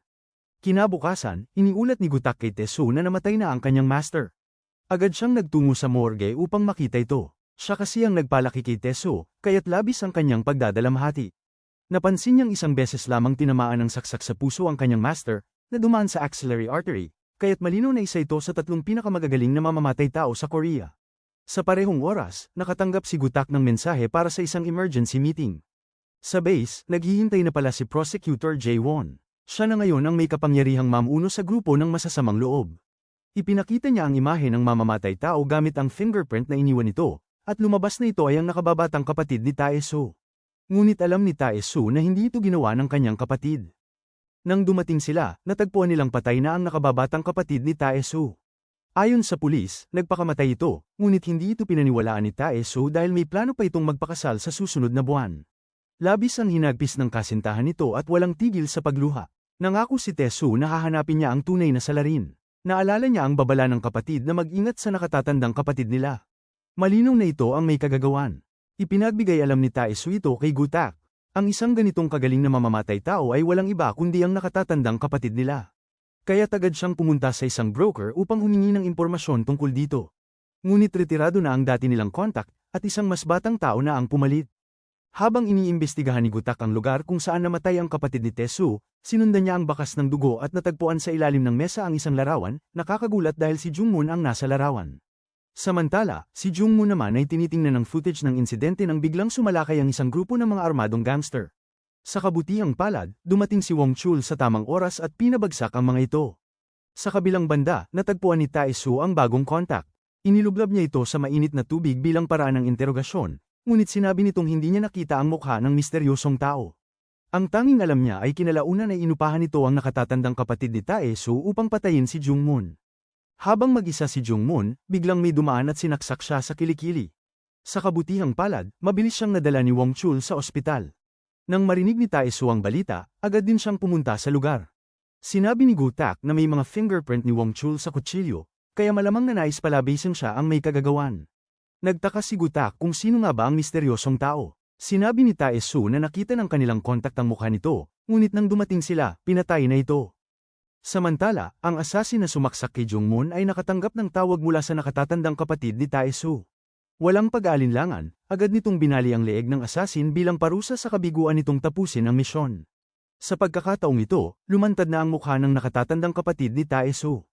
Nakipagkita ang nakatatandang kapatid kay Tae-soo sa daungan. Isiniwalat niyang may isa pang assassin na patungo sa ospital upang tapusin si Jungmoon. At tama nga, dumating na ang assassin at sinubukang lagyan ng lason ang swero ni Jungmoon. Pero bago pa niya may sigaw ito, dumating si Wong Chul at agad siyang sinuntok sa mukha. Muling sumiklab ang matinding labanan, ngunit sa huli, natalo ng gusto ni Wong Chul ang assassin. Samantala, hinarap ni Tae-soo ang kanyang nakatatandang kapatid at galit na tinanong kung bakit niya pinatay ang kanilang master at ang nakababata nilang kapatid. Sinabi ng nakatatandang kapatid na iniutos ng misteryosong tao na patayin mismo si Tae-soo.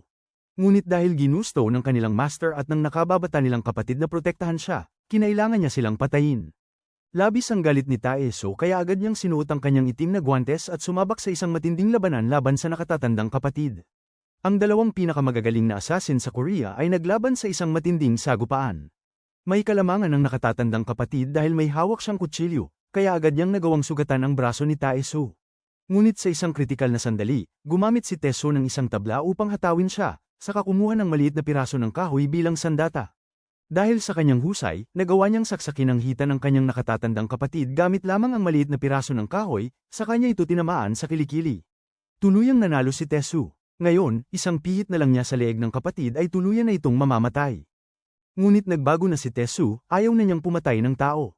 Sinabi niyang pamilya pa rin sila at hindi kasalanan ng kanyang kapatid kundi ng misteryosong taong umupa sa kanya.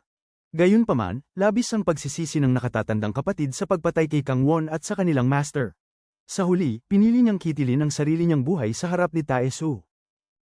Si Tae-soo ay malungkot na bumalik sa bahay upang makita si Sok. Muli siyang pinasalamatan ni Sok sa pagliligtas sa kanyang buhay noong huli. Nais ni Tae-soo aminin na siya ang pumatay sa asawa ni Sok, ngunit wala siyang lakas ng loob na sabihin ito. Umakyat siya sa hagdan at naupo, umiiyak mag-isa dahil sa pagkawala ng kanyang master at dalawang kapatid sa araw na yun.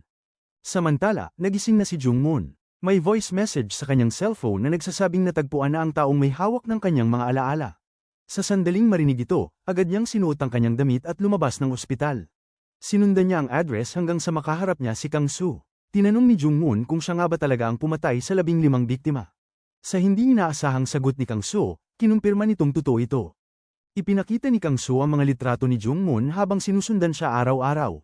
Sa bawat lugar na pinuntahan ni Jungmoon, isang pagpatay ang nagaganap. Ang usapan ng dalawa ay malinaw na narinig ni Gutak mula sa labas. Dahil ang anak ni Gutak ay isa sa mga naging biktima noon, binigay ngayon ni Kang Soo kay Jungmoon ang lahat ng larawan. Ayon dito, tuwing Martes ng alas 8 ng gabi, lumalabas si Jungmoon upang maghanap ng target. Kapag nakapasok na sa bahay ang biktima, sumasabay si Jungmoon sa loob. Makalipas ang isang oras, lalabas siya muli, at ang biktima ay patay na. Tinanong ni Jungmoon si Kang Soo kung nakita ba niya mismo na pumapatay siya. Habang tinitingnan ng mga larawan, napansin ni Jungmoon na sa bawat kaso, may isang itim na sasakyan na nasa paligid. Pakiramdam niya, may kasabwat siya. Ang itim na sasakyan na yun ang tanging bakas na mayroon sila.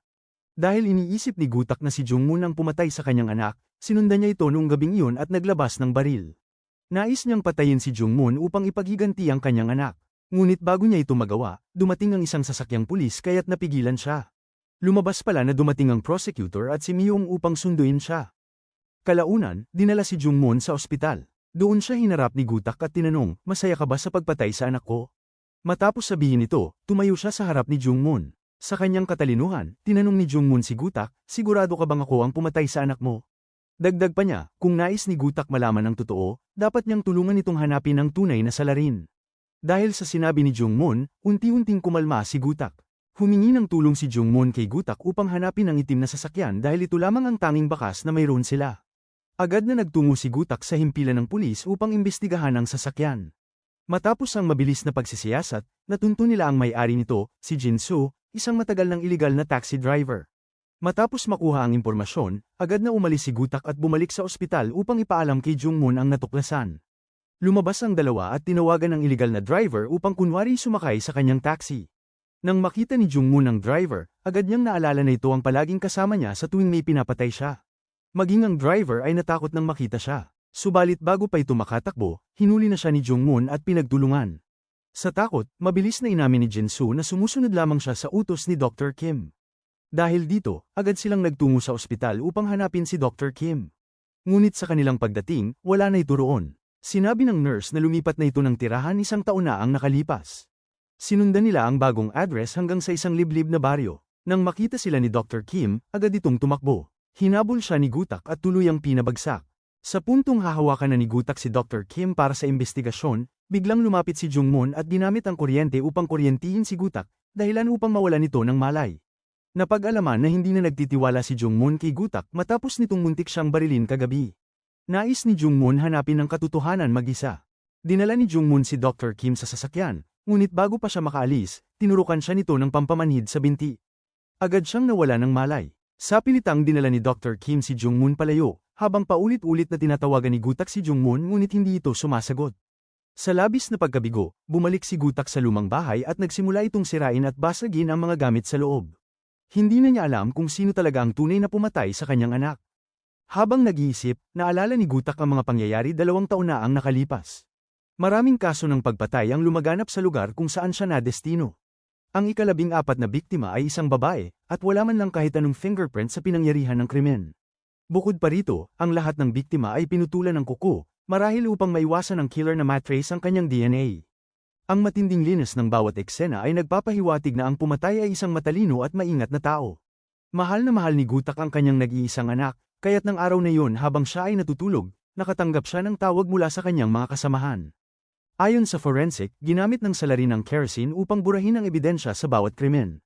At dahil nabibili ito sa mga gasolinahan, nagpa siya si Gutak na imbestigahan ang lahat ng tao na bumibili nito sa malalapit na istasyon. Matapos ang isang buwan ng pagsisiyasat sa mga CCTV, sa wakas ay natukoy niya ang suspect, si Jung Moon. Agad na nagtungo ang grupo sa apartment ni Jung Moon. Pagbukas ng pinto, nadatnan nila si Jung Moon kasama ang kanyang kasintahan. Tinanong ni Gutak si Jung Moon kung bakit siya bumili ng puting kerosene. Sagot naman ni Jung Moon, ang kanyang kasintahan ang bumili nito upang gamitin sa pagpipinta. Ngunit isang tanong ang patuloy na bumabagabag kay Gutak, bakit palaging naroroon si Jung Moon sa bawat lugar ng krimen? Hindi ito nasagot ni Jung Moon dahil sa pagkawala ng kanyang alaala. Dahil sa kanyang paniniwala na si Jung Moon ang salarin, gumawa ng paraan si Gutak upang pilitin itong aminin ang kasalanan. Pinatay niya ang CCTV sa interrogation room at ginamit ang iba't ibang taktika upang itulak si Jung Moon na umamin sa pagpatay sa 14 na babae. Noong taong yon, labis ang kagustuhan ni Gutak na makagawa ng isang mahalagang ambag kaya't bulag siyang naniwala na si Jung Moon ang pumatay. Dahil walang ebidensya, hindi niya ito maaaring kasuhan. Bukod pa rito, dahil may sertipiko ng mental health si Jung Moon, pinalaya siya makalipas ang 2 araw na pagkakadetain. Isang araw, hindi sinasadyang nasaksihan ni Jung Moon si Gutak na nakaupo at nakikipag-usap sa kanyang anak na babae. Pinuri ni Jung Moon ang anak ni Gutak bilang isang napakagandang dalaga, pagkatapos ay umalis na siya. Ngunit nagdulot ito ng takot kay Gutak. Kinagabihan, naghanda si Gutak ng hapunan at naghintay sa kanyang anak na umuwi. Ngunit bago pa siya makakain, kinailangan niyang umalis ng biglaan. Pagdating ng kanyang anak, may kumatok sa pinto. Inakala nitong ang kanyang ama yon, kaya agad niyang binuksan upang salubungin ito. Hindi niya inaasahan na ang taong nasa labas ay ang mamamatay tao, na agad kinitil ang kanyang buhay. Pag-uwi ni Gutak, tumambad sa kanya ang walang buhay na katawan ng kanyang anak. Dahil noon pa man ay naniniwala na siya na si Jung Moon ang may sala, mas lalong tumibay ang paniniwalang ito. Sa labis na dalamhati, tuluyan siyang nawala ng katinoan. Sa morgue, muling tiningnan ni Gutak ang katawan ng kanyang anak. Sinabi ng forensic doctor na ginamit din ng mamamatay tao ang kerosene upang linisin ang katawan. Agad na naisip ni Gutak si Jung Moon, dahil noong araw na yon, isinama rin siya ng doktor sa pinangyarihan ng krimen. Sa tindi ng galit, hinanap ni Gutak si Jung Moon upang patayin ito. Ngunit napigilan siya ng kanyang mga kasamahan bago pa siya makabaril. Dahil sa insidenteng ito, tinanggal siya sa tungkulin ng kanyang mga nakatataas. Gayunpaman, determinado pa rin si Gutak na ipaghiganti ang anak. Pinuntahan niya ang kasintahan ni Jung Moon at nalaman niyang baon nito sa utang at napilitang magtrabaho bilang waitress. Inalok niya ito ng malaking halaga kapalit ng paggawa ng peking eksena na magpapakita na tinangkang patayin siya ni Jung Moon. Dahil sa kasakiman, pumayag ang babae. Ginulo niya ang kanilang bahay upang magmukhang may nangyaring kaguluhan, pagkatapos ay nagtungo sa istasyon ng pulisya upang magsampa ng reklamo. Dahil sa bitag na ito, agad na inaresto si Jung Moon. Sa korte, nagpatutuo ang kanyang kasintahan, kaya't nahatulan siya ng habambuhay na pagkakabilanggo. Matapos ang lahat, binayaran ni Gutak ang babae ng malaking halaga. Dahil sa bulag niyang paniniwala, napagbintangan at napakulong si Jung Moon ng walang kasalanan. Sa kasalukuyan, inaresto ni Dr. Kim si Jung Moon at binigyan ito ng maraming gamot, na pansamantalang nagdulot ng pagkawala ng kanyang alaala. Dinala siya ni Dr. Kim sa mga pinangyarihan ng krimen. Samantala, iniulat ni Gutak ang pagkawala ni Jung Moon kay Myung at agad na nagsimulang maghanap kay Jung Moon at Dr. Kim. Sa kabilang banda, nakatanggap si Wong Chul ng balita na patay na ang kanyang pinuno. Labis siyang nalungkot at nagtungo upang tanggapin ang katawan nito. Sinabi ng prosecutor na may mga fingerprints sa patalim na tumugma sa surveillance footage, na nagpapakita na si Jung Moon ang pumatay. Malinaw na isinisi ng tunay na mamamatay tao kay Jung Moon ang krimen. Ngunit dahil sa mga ebidensyang inilatag, nalinlang si Wong Chul at nangakong ipaghihiganti ang kanyang pinuno. Sa libing ng gang leader, tinipon ni Wong Chul ang kanyang mga tauhan sa harapan niya at binigyan ng bawat isa ng larawan ni Jung Moon. Ipinagutos niya sa 30,000 miyembro ng gang na hanapin si Jung Moon sa loob ng 3 araw. Samantala, nagkamalay si Jung Moon at nagulat nang makita niyang puno ng dugo ang kanyang mga kamay. Nalito siya dahil sa gamot na pinainom sa kanya, kaya wala siyang maalala. Sa sandaling yun, lumitaw si Dr. Kim at bigla siyang ginamitan ng kuryente upang mawalan muli ng malay. Habang abala sa paghahanap si Gutak at ang kanyang grupo, nakita ng isang grupo ng gangster si Jung Moon na inilipat sa loob ng isang sasakyan. Sinubukan nilang hulihin siya, ngunit naganap ang matinding sagupaan. Sa gitna ng kaguluhan, ginamit ni Jungmoon ang kanyang talino upang makalaya. Tumakbo siya, ngunit dahil sugatan, pansamantala siyang nagtago sa isang hotel. Hindi nagtagal, natunto ng gangsters ang kinaroroonan niya. Ginamit ni Jungmoon ang isang silid bilang patibong at ginamitan ng kuryente ang 3 tauhan ng gang. Matagumpay siyang nakatakas, ngunit hindi pa rin siya ligtas. Nalaman ni Gutak na nawawala si Jungmoon, kaya't pinuntahan niya ang dating kasintahan nito. Gaya ng inaasahan, nagtungo rin doon si Jungmoon dahil hinahanap niya ang babaeng mahal niya noon. Ngunit bago pa man siya makapasok, biglang lumitaw si Gutak at walang awang binugbog siya. Hanggang ngayon, naniniwala pa rin si Gutak na si Jungmoon ang pumatay sa kanyang anak. Bago pa man niya ito mapatay, dumating si Wong Chul upang pigilan siya. Iginiit ni Wong Chul na si Jungmoon ay para sa kanya bilang paghihiganti sa kanyang pinuno. Samantala, pinigilan ni Taeso si Gutak at inakusahan nito ng pagiging utak sa pagpatay sa kanyang master at nakababatang kapatid. Samantala, patuloy na sinasaktan ni Wong Chul si Jungmoon, hindi niya alam na ginagamit lamang siya ng iba. Ngunit nang marinig niya si Jungmoon na nagsabing matagal na siyang napagbintangan at pagod na siyang lumaban, unti-unting nabuksan ang isip niya. Sa huli, naniwala siya na inosente si Jungmoon at nagpasya siyang tulungan itong linisin ang kanyang pangalan. Habang nagaganap ang mga ito, nakipagkita ang direktor sa isang liblib na lugar upang kausapin si Prosecutor Jae-won. Ngunit sa hindi inaasahan, biglang nilabas ng prosecutor ang isang patalim at sinaksak ang direktor. Gusto niyang kunin ang kapangyarihan nito. Samantala, nagpasya ang grupo ni Gutak na itigil muna ang kanilang alitan upang mahuli si Dr. Kim.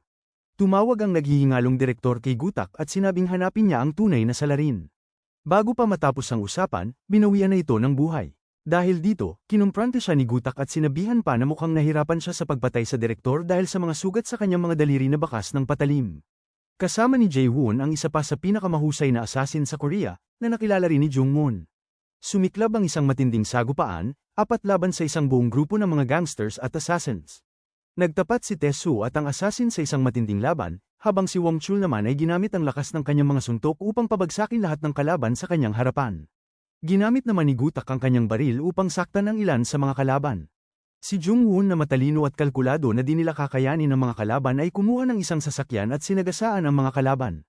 Matapos nito, sila ay tumakas upang makapagtago dahil tutugisin sila ng batas. Agad nagtungo sa lugar ang grupo ni Gutak at natagpuan nilang patay na ang direktor. Biglang lumitaw si Prosecutor Jae-won kasama ang maraming pulis at idiniin si Gutak at ang kanyang grupo sa pagpatay sa direktor. Hindi nagtagal, pinalabas ng prosecutor sa telebisyon na ang 4 ay mga pugante at dapat silang barilin sa oras na matagpuan. Dahil dito, napilitan ang grupo ni Gutak na magtago. Alam nilang kailangang mahuli si Dr. Kim dahil siya ang may alam sa lahat ng lihim ng prosecutor. Ngunit bago nila ito magawa, nalaman nilang dinakip na siya ng pulisya sa utos ni Jae-won. Sa kabila nito, nakaisip si Jungmoon ng paraan upang mahuli si Dr. Kim at mailantad ang katotohanan. Samantala, si Jungmoon ay humingi ng tulong kay Myung. Nang gabing yun, biglang nagkaroon ng pagkawala ng kuryente sa bahay ni Dr. Kim, at isang hindi inaasahang tawag ang natanggap. Ipinagbigay alam ni Myung na nasa loob ng bahay ang masasamang tao at pinayuhan siyang lumabas at magtago. Agad na bumaba si Dr. Kim sa basement, ngunit bago pa siya makasakay sa kotse, dumating ang hepe ng pulisya upang pigilan siya. Hindi nagtitiwala si Dr. Kim sa taong ito kaya mabilis siyang tumakbo papunta sa sasakyan. Naghihintay naman ang grupo ni Gutak at sapilitang isinakay si Dr. Kim sa kotse bago mabilis na tumakas. Walang nagawa ang mga pulis kundi habulin sila ng walang armas at hindi man lang nakapigil. Pagdating sa kanilang hideout, agad na tinanong ni Wong Chul si Dr. Kim, ngunit matigas itong tumanggi na magsalita. Sa sandaling yun, walang imik na kinuha ni Tae-soo ang maso at pinukpok ang kanyang paa. Sa matinding sakit, agad na ipinagtapat ni Dr. Kim ang lahat. Inilahad niyang si Prosecutor Jae-won ay isang malupit na tao. Ipinagutos nito ang pagpatay sa mga pamilya ng mga kriminal na kanyang ipinakulong at inisip ang isisi ang lahat kay Jungmoon. Binigyan si Jungmoon ng nerve inhibitor na nagdulot ng pansamantalang pagkawala ng alaala. Sa bawat pagpatay ng prosecutor sa isang babae, may nagpapadala naman kay Jungmoon na walang malay sa eksena ng krimen. 14 na babae ang pinaslang sa utos ni Prosecutor Jae-won sa hepe ng pulisya. Gumamit sila ng kerosene upang burahin ang anumang ebidensya. Maging ang amo ni Wong Chul ay pinatay rin sa parehong paraan. Nagtanong si Gutak kung bakit pinatay ng prosecutor ang napakaraming babae. Sinagot siya ni Dr. Kim na dahil napatay ang asawa ng prosecutor, kaya gumanti ito sa pamamagitan ng pagpatay sa mga asawa ng mga kriminal. Pinili niya ang 14 na babaeng ito na pawang may koneksyon sa mga kriminal. Tanging ang anak ni Gutak ang hindi kabilang sa kanila. Sa panahong yun, nais ni Prosecutor Jae-won na si Jungmoon ang makulong, kaya sinadyang patayin ng anak ni Gutak upang himukin siyang dakpin si Jungmoon. Bukod pa rito, upang maitago ang kanyang mga krimen, umupa siya ng maraming mamamatay tao upang patayin si Jungmoon. Sa narinig, hindi makapaniwala si Gutak sa katotohanan. Labis siyang nagsisi sa maling pagpapakulong kay Jungmoon sa loob ng maraming taon. Lumabas siya upang humingi ng tawad kay Jungmoon, sinasabing hindi na siya karapat-dapat mabuhay sa mundong ito.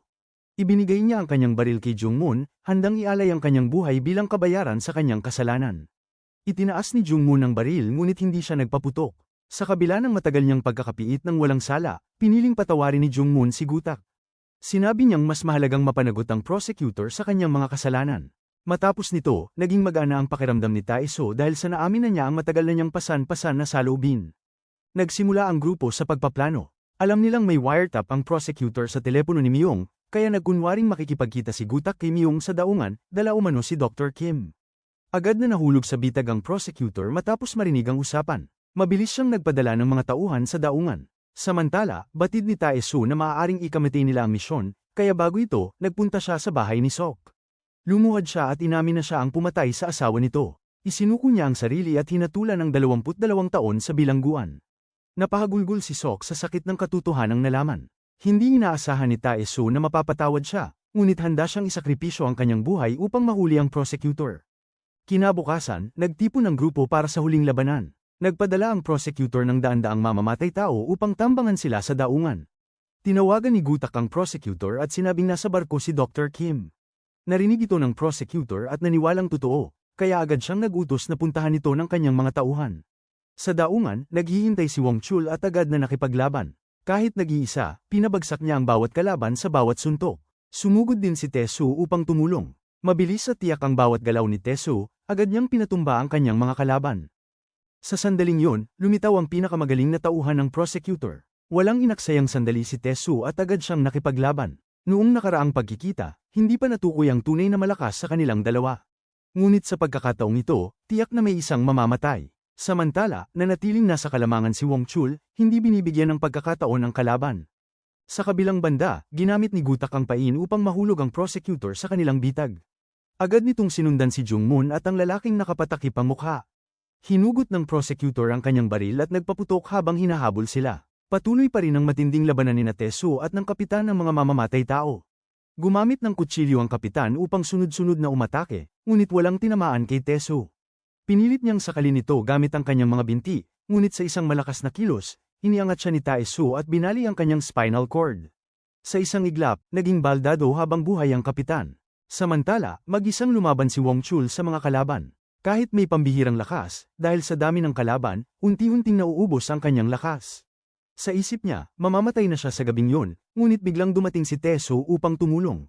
Sa sandaling makita ang kanyang kakampi, nagbalik ang kanyang sigla. Sa isang iglap, pinabagsak nilang dalawa ang natitirang mga mamamatay tao.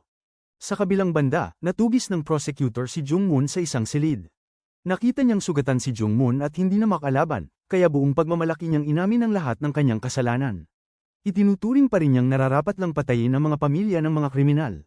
Sinagot siya ni Jungmoon na yun ay isang pansariling paghahangad lamang ng paghihiganti, at ang mga pamilyang yun ay inosente. Hinugot ng prosecutor ang kanyang baril upang barilin si Jungmoon, ngunit sa sandaling yun, inalis ni Gutak ang kanyang takip sa mukha at biglang pinatumba ang prosecutor. Sunod-sunod niyang pinagsasapak ang prosecutor bilang paghihiganti sa kanyang anak. Kung hindi lamang pinigilan ni Jungmoon, maaaring napatay na ito ni Gutak. Tinuro ni Gutak ang nakatabing kamera bago lumabas. Nai-record ang buong pag-amin ng prosecutor. Dumating si Myung kasama ang mga pulis at inaresto siya. Dahil sa kanilang kontribusyon, nabawasan sa ilang taon na lamang ang hatol kina Wong Chul at Tae-soo, habang si Jungmoon naman ay napawalang sala at tuluyang pinalaya. Sa huli, ang mga masasamang tao na ito ay ang naging mga bayani upang maresolba ang ilang taon na problema ng pulisya.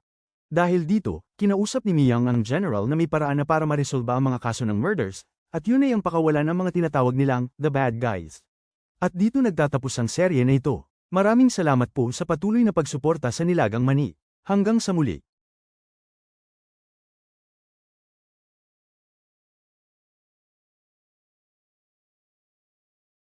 Kung nagustuhan mo ang aral sa istorya na to, huwag kalimutang mag-subscribe sa channel at pindutin ang notification bell para lagi kayong updated sa mga susunod nating uploads.